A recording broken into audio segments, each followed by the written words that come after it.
Welcome to the SpoonFull Show. I'm Rachel, and this is a space for real conversations about chronic illness, hope, and learning to keep going even on the hardest days. Because strength doesn't always look loud, sometimes it's simply taking life one spoon at a time. Welcome back to a brand new season of the SpoonFull Show. I'm your host, Rachel. And this season is going to be extra special because the SpoonFull Show is now available in video formats. So whether you're listening or you're watching, I'm so happy that you're here with me. Today's episode is one that I think a lot of people with chronic illness are going to connect with. You might know Michelle Young from her days on The Bachelor and The Bachelorette, social media, or her life in the public eye. But today, Michelle is sharing the parts that people don't always see. From severe fatigue and panic attacks to mold exposure, dysautonomia, and POTS, she opens up about what it's really like navigating illness during some of the biggest moments of her life. We'll talk about grief, relationships, mental health, and redefining what strength looks like when your body forces you to slow down. So whether you're struggling to get answers, grieving the life that you thought you would have, or just trying to make it through another hard day, I hope this episode reminds you that you're not alone. Let's get started. Michelle, it's my pleasure to welcome you to the SpoonFull Show today.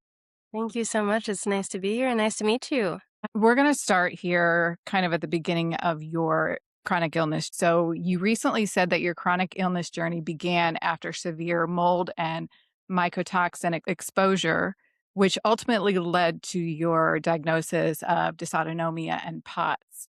So can you take us back to the beginning when you realized something was wrong? Yeah, and honestly, it's hard to think back of when my symptoms really first started. I'm sure with a lot of people who just have chronic illness in general, they understand or can relate to going to the doctor when you're not feeling well and starting to look for answers and thinking you figured out what's going on and then you don't have what's going on. It's something completely different. And the story keeps on evolving. And so there was at one point where we noticed, I really started to feel low energy. I'm a very high energy person, very bubbly person, would always bounce from one thing to the next, very active, played like Division 1 basketball, and never really stopped those workouts. After I stepped away from teaching, I went through like an intense teacher burnout. And I used to think that burnout was you're really tired, you might need a few days to crash, and then you can bounce back and continue on. But this burnout was like a year where during that point, I really realized that I had to be intentional in order to get myself out of that burnout because my nervous system was just so exhausted from everything that I went through. During that time, we now know or believe that I was exposed to mold, in one of the houses that I was living in. And I eventually got out of that house, didn't know it while I was there. But I had certain symptoms, just like that fatigue never left. It still proceeded. It started to get really heavy. My breathing started to get really bad, and little things that I used to just bounce up and do weren't so easy anymore. And at this time, I mean, former college athlete, I always had the mentality of push through, push through, push through. You're just fatigued, you're tired, you're still dealing with the burnout. And so few years later down the road is where I met my now husband, Jack. When I had met Jack, it really settled a lot of things down. Whatever, just it was meant to be. Being in his presence, I was able to finally calm down. And that's when everything really ramped up. And not to blame him, it is not my husband's fault. I love that man. Your nervous system should feel safe. But because what I had already gone through, it just all caught up. What were some of the symptoms that you were experiencing at that time? I was just got to the point where I was so exhausted I wasn't able to do much. I really was getting sick left and right. My immune system was pretty shot. And I'd have tension headaches. I always had tight shoulders, but that pain, now coat hanger pain, that just really never left my body. I knew that I held stress in my shoulders. But as I kept kind of moving forward with it, we started to really talk and be like, okay, I think I need to go get some blood tests done. Just this fatigue isn't leaving. I've had mono before. It is that heavy feeling like you have Yeah. weight on your shoulders. Started to really struggle with getting out of bed, which that affected my mental health. That created a lot of anxiety. And that's kind of where like the panic attacks started to stem from. And then I had that fear of, okay, well, what if this panic attack happens while I'm out in public? And Mhm. when I'm out in public now, it's a lot different than when I was out in public years ago before the show. And so I ended up going to the doctor and was struggling with anxiety, went on an anxiety medication. Things got a little bit better, but just got to a point where I'm like, this fatigue is not normal. Like, I know I just turned 30, but this is not normal. And I just Yeah. didn't feel myself. I think was, you have that feeling in your gut that something's Yep. off or I don't have all the answers. And so um started to get tests, that whole thing, everything came back normal. Iron normal, ferritin normal, um, cortisol little high, but nothing to worry about. And I was going through a stressful time with work, so that seemed to be normal. And at this point, I was at a traditional doctor, and everything was normal, normal, normal, normal, normal. And Right. that's kind of where I really started to think, okay, I need to advocate for myself when I go in because all these doctors are saying like, you're fine, everything looks fine, and I've been trying to do all these different things, and I'm like, something is not right. And continued to get blood tests, continued to do heart monitors, tests, scans, everything. At this point, I was with a functional doctor. So we were starting to look at some things, and that's when we found the mold exposure and like the mycotoxins, and those levels were crazy high. So at that point, we were thinking, hey, like we found it. We know what's going on. This is exactly why I feel sick. So we moved into that whole detox protocol. You get worse before you get better, and I really did start to feel pretty dang awful. Um, and then I ended up posting about it. This person reached out and connected me with a doctor and a specialist. They brought me in and we did a bunch of insight scans. We kind of put two and two together of where I might have possibly been exposed to this. Um, but the way the human body is set up, it's supposed to naturally detox you. And if you're no longer being exposed to mold, why is your body not detoxing and itself? And so that started to kind of put things in perspective of I can do this detox and I can get all of my, mycotoxin levels down and all of those things. But if I'm exposed to mold again, how am I not going to have this happen again? Or how do I know that my body's going to take care of it or when I should detox again? And so I didn't want to just have to keep doing detoxes and detoxes. I wanted to get to the root of how this happened and fix the system so that I can have a system and then support that as needed.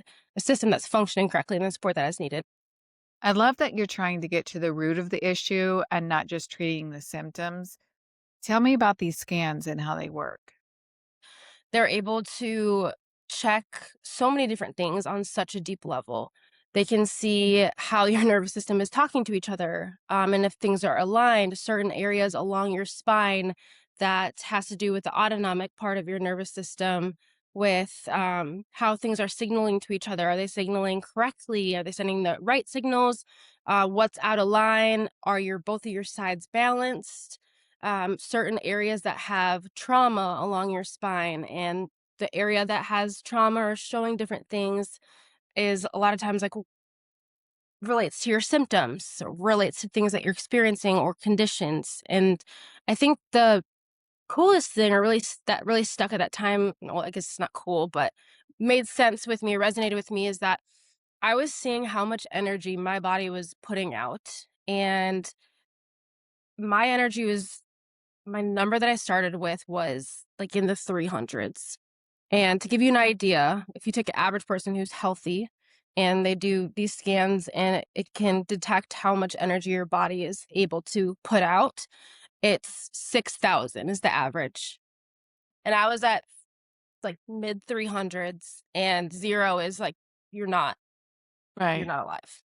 So that was looking at that, I was like, no wonder I feel so awful.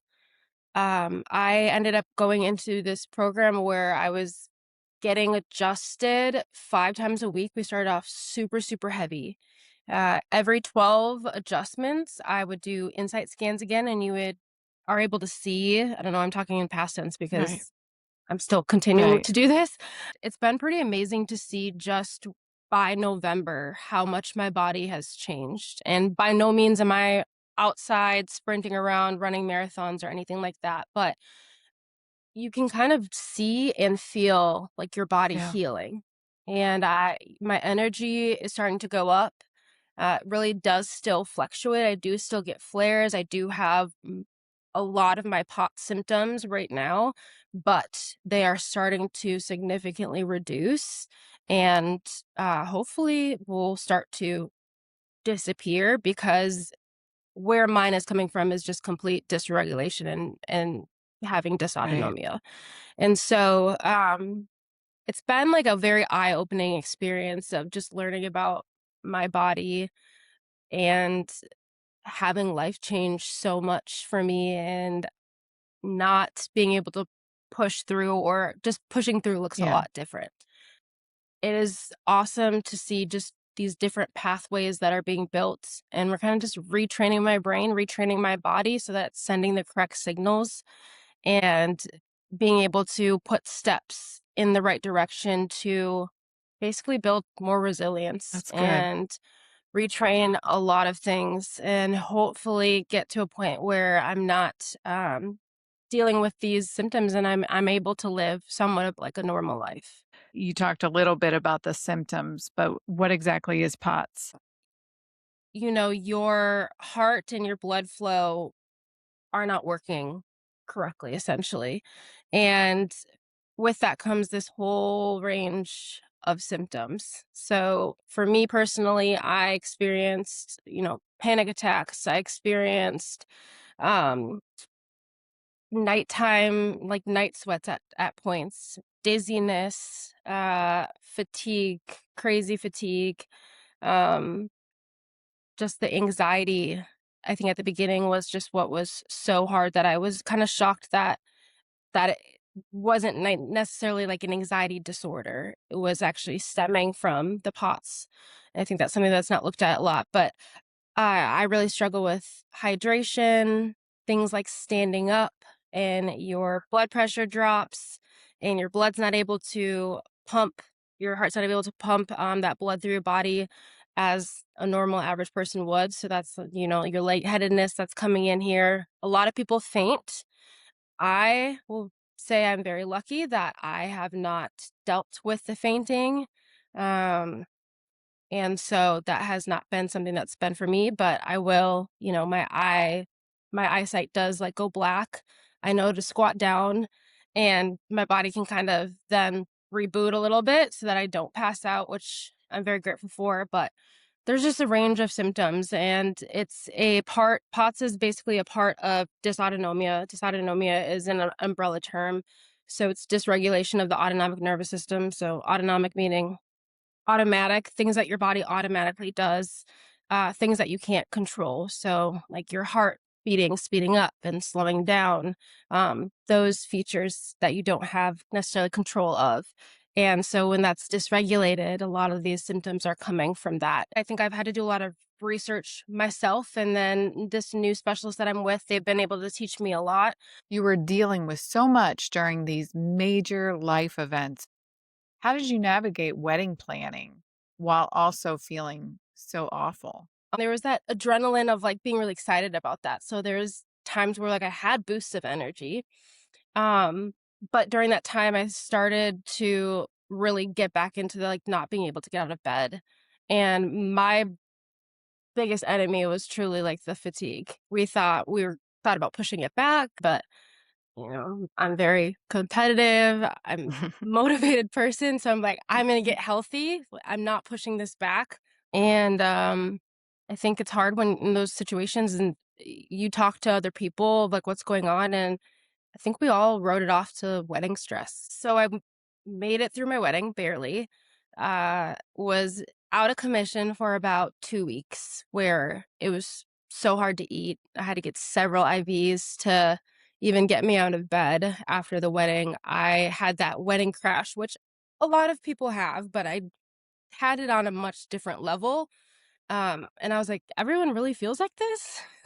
Like, I know you get tired, but is this normal? And so we made sure we did our honeymoon months down the road because we just knew that I probably would take a hit after the wedding. And we started to, pack, get ready for the honeymoon that was in August, this past August. And I was better, but there were still stressful things happening in my life. So again, contributed to that. And we did make the decision to still go on our honeymoon.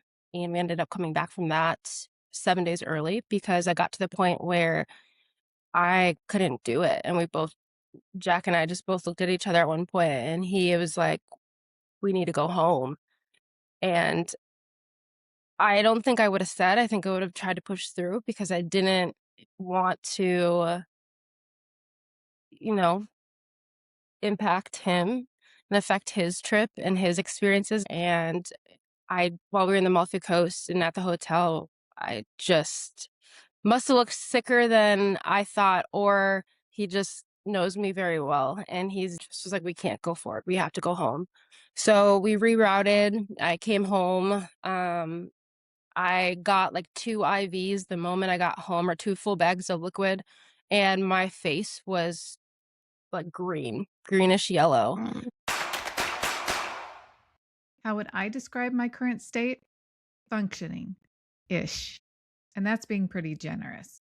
Functioning ish t shirt available in my shop. Go to spoonfulofstrength.etsy.com or click the link in the show notes. Now back to the show. You talked about your honeymoon and the exhaustion Yeah. for the moments like your proposal and Yep. your wedding.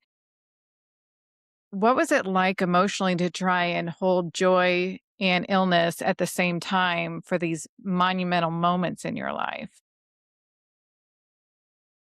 The proposal, I didn't know it was happening, and so I almost didn't make it to my proposal because I was going to this, photo shoot that was set up, and I remember waking up that morning and I was so exhausted, felt so sick, and I was just in agony the whole time. I was getting my hair done and my makeup done and my nails done, and that whole time I was sitting down, but it was, like, the stress of what I was feeling, all those different things, and I was so fatigued. I remember sitting, getting my nails done, and thinking, "How am I supposed to stand in front of a camera right now? How am I gonna do that for 4 hours?" Um, I remember calling my husband and, like, crying on the phone to him, trying not to ruin my makeup, just like, "I don't know how I'm gonna get through this," and he, of course, is, like, freaking out and thinking that, "What if she, doesn't show up, or what are we gonna do?" And my manager was in on it as well, so she was just kinda trying to talk me down and calm me down, and I just felt so awful. Um, so I think at that time, I was very relieved when it was a proposal and I didn't have to go to, like, a 4-hour photo shoot because I felt awful. But I was so happy and I was so excited, and I remember going to the engagement party afterwards, and normally I would have probably, like, gone out for, like, another drink with my friends and family and with my fiancé, but I just had to go straight home. And that had kinda been, like, the routine for a little bit because that fatigue was there.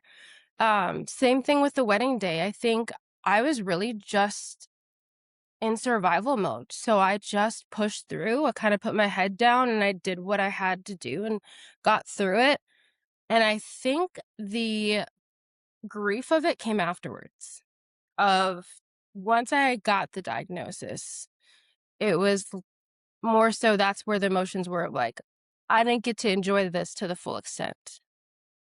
And I think that's where it comes in, and that's where it's been difficult because when you just got nothing left, you're trying to survive and, you don't wanna feel like you're surviving through your wedding, you wanna be able to enjoy it, and it was still and is still one of the best days of my life, and same with the proposal, and I was able to just have those wonderful moments and really be present, during certain moments of the day, but it was a lot.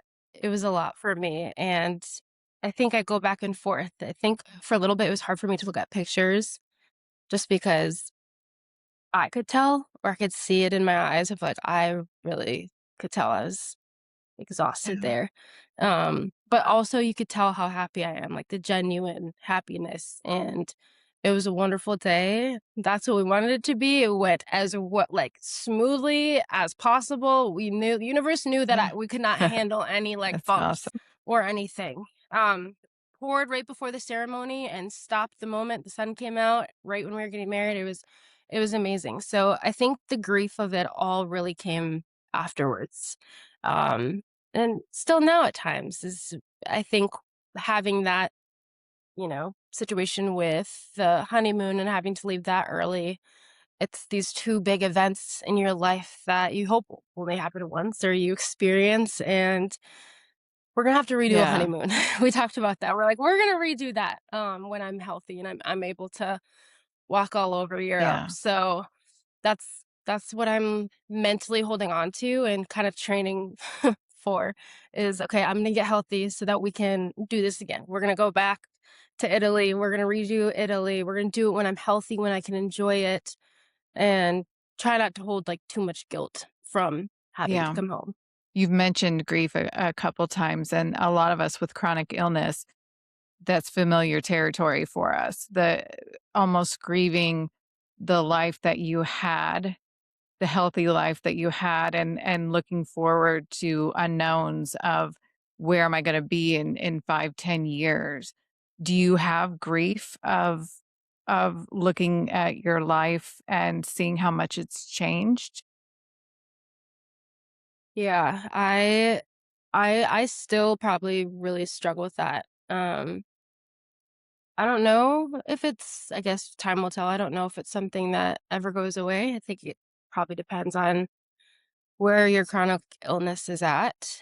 And I think for me, it's been really hard to just think about these were like the pivotal times of like our relationship. The honeymoon Mhm. phase and when you first fall in love, that I felt like was over for me so quick because my body got so sick and we were dealing with the panic attacks and all these things going on. I really felt like you can't go out on all these dates and things that we loved doing and our social life had to take a hit. So I think that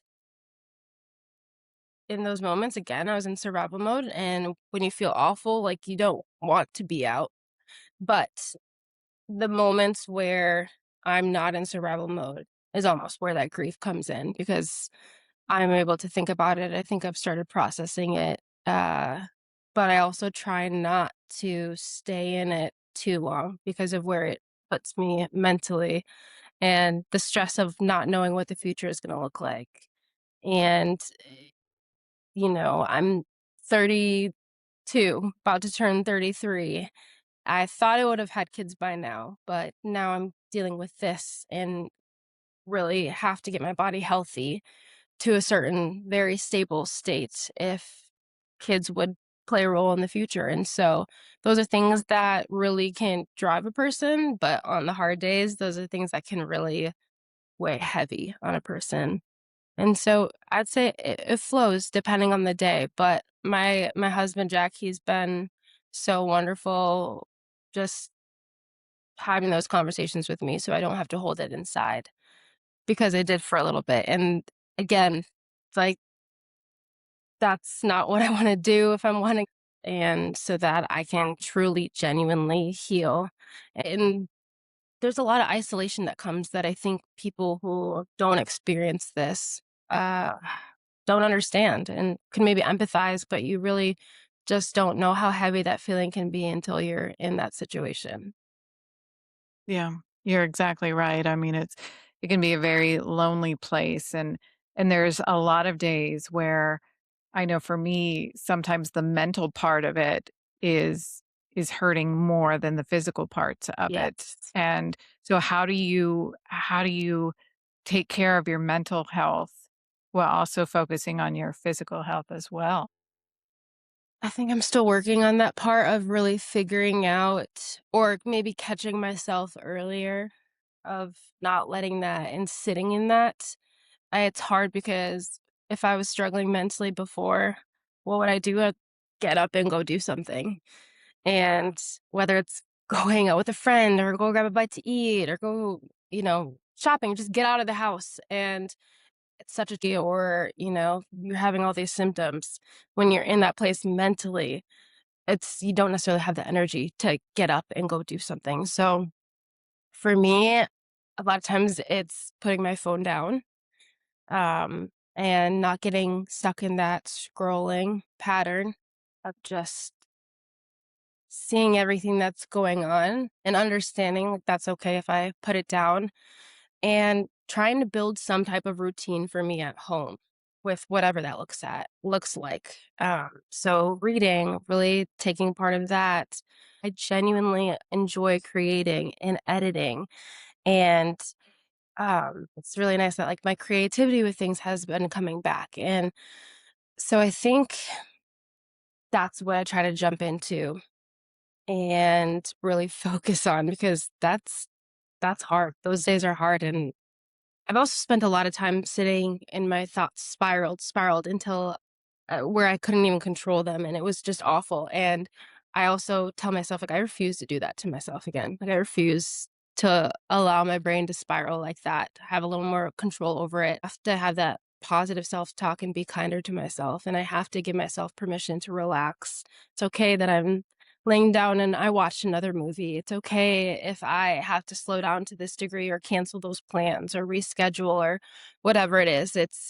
I've really had to work on giving myself permission to not feel that guilt for not doing something. And I'm really learning that slowing down does not mean that your life doesn't have you, and really learning how to love the small things again. Yeah. I think a lot of chronic illness is redefining what things mean after going through chronic illness, and you've been one that have always shown strength, whether it was on the court or in your classroom or even on TV. How do you think that chronic illness has reshaped what strength means for you? I used to think strength was pushing through, and now I genuinely think strength is taking care of your body. Um, and being honest with where you're at. It's so hard with invisible illness because I always would just put on a face. And I think for a while I was really posting the happy moments. There's so much negativity on the internet. I didn't know what was going on with me. And I think once I did that and was just vulnerable about where I'm at, the grief that I'm feeling really did kind of open up a community. Um, and being vulnerable with that, I think that has strength in it. So it's definitely the opposite of what I used to think, right? You used to like, fall down, rub dirt on it, get back up regardless how much bad something hurts and keep pushing through. And it's like there's strength in asking for help, there's strength in slowing down, there's strength in resting and saying no and respecting your boundaries. And I think that right there, again, like I had to have this happen for me to understand that. But it really has opened my world up to understand that because I was always trying to achieve the next thing, and that's where my happiness was coming from, and that's not sustainable whatsoever. I want to take just a moment to talk about family and your husband Jack. Chronic illness is definitely a family disease in the way that it impacts everybody who loves you. And you've spoken about Jack's support, and Mhm. especially as a newlywed, your first year of marriage probably didn't look like what you thought it would look like. What does it tell you about your partnership with Jack? He sounds just like a great support Mhm. system. It really has shown, once again, my nervous system that he's got me and he's there.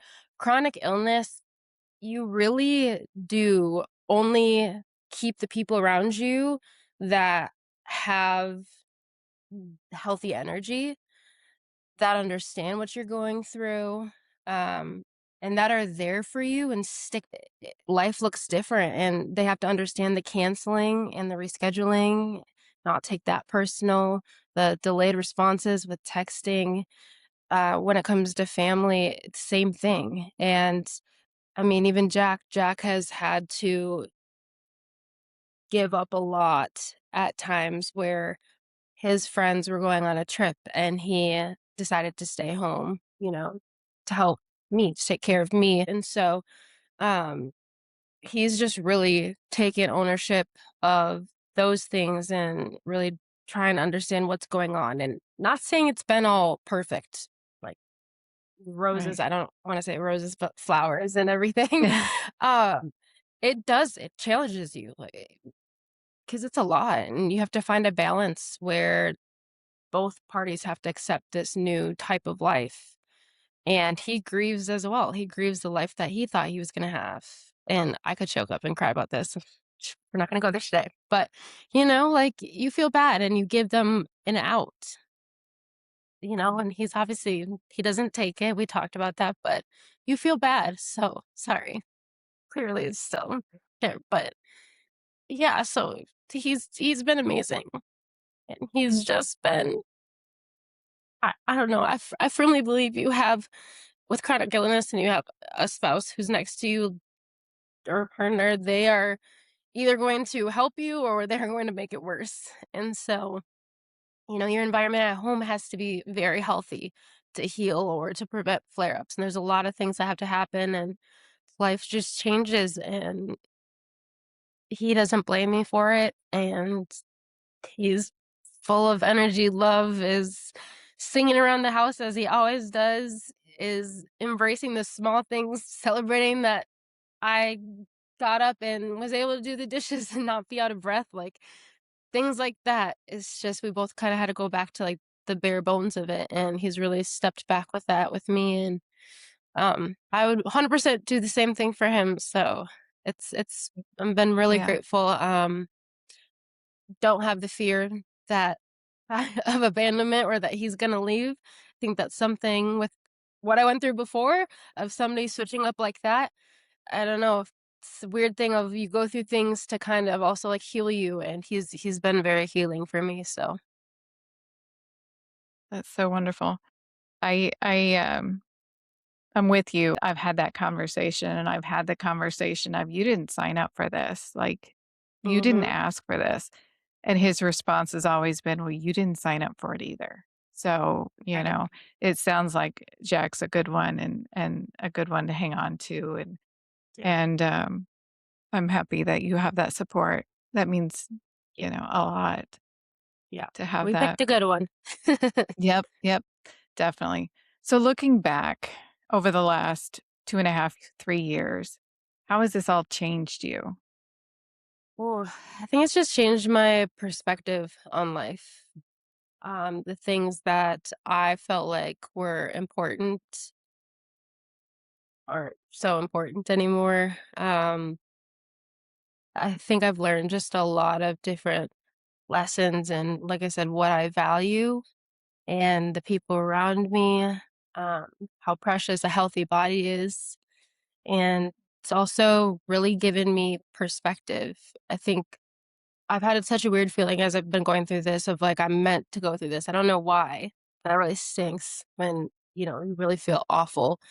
But I do a lot with like motivational speaking and have been able to connect with teachers about like teacher burnout and going through that and anxiety with other women and things like that. But like this right here has really just been the biggest one of learning about who I am. Uh, always had empathy, but just a even deeper level of empathy for people who are going through more than I'm going through. Um, and so it's just given me a lot of perspective of even what you see like on social media and how I view the world. And just looking at people and not really truly understanding what they're going through, that just never leaves my mind now. Not that it necessarily did before, but I just always felt like I had a strong understanding of people beforehand. I love being around people, like I've said, but now I just have an even deeper understanding of that. And will hopefully be able to use it to empower and impact and do something good with it. You made the decision to announce your chronic illness and that you had POTS and start to share some of that information. Was that a hard decision? And what have you received back from that? Yeah, I think I started to do it when I kinda talked about my symptoms. I think I whenever I posted that maybe back in October, November, October, December, sometime around there, posted a little bit about what I was experiencing. With sharing, I felt like I was living a lie, and I wasn't being dishonest about what was going on because the things that I was posting on social media were things that I was actually doing, but Right. everything was happy and positive and like nothing's wrong. And I feel like I just wasn't able to really get out of the healing piece of it. And Yeah. I felt like I wasn't going to be able to truly heal and do what I needed to do for my body if I just continued to post like everything was great, and it wasn't. And so I was always nervous about saying it.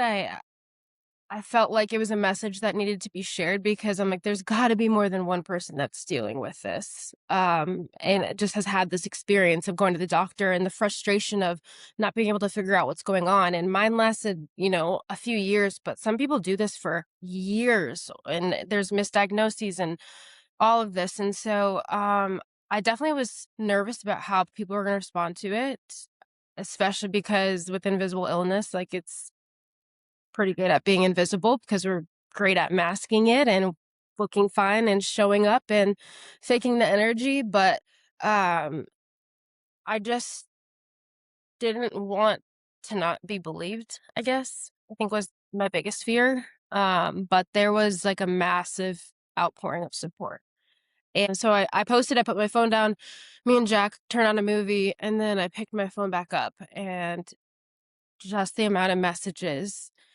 And they were, like, pages and pages long of messages that were like that, just saying, "Thank you for sharing. I feel so seen. I've felt so isolated. I've been dealing with this, and I really needed to see this today." It's scary to see how many people are dealing with a similar story or feeling or experience. Um, but that isolating feeling, like, lifted a little bit.